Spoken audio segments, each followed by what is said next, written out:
Ассалаумағалейкум достар, қайырлы күн баршаға. Төре Делюкс жалпы қай жерде орналасқан, әр ориентир қандай деген өте көп сұрақ келеді. Соған бүгін жауап береміз достар. Төре Делюкс. Мынау бізде Абая деген көше.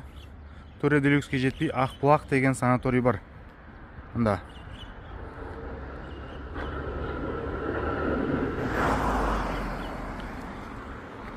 Былай қарай профсоюздың паркі.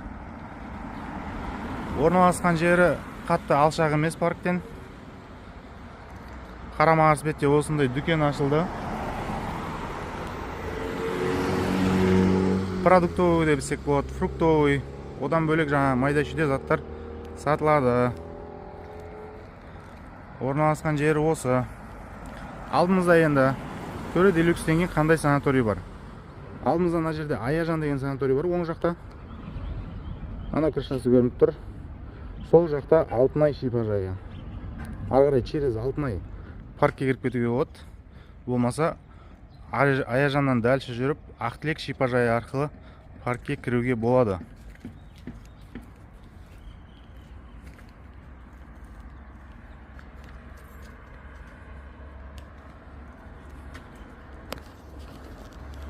Жалпы тағы бір ақпарат, 15-16-сына пока 4 орын бар.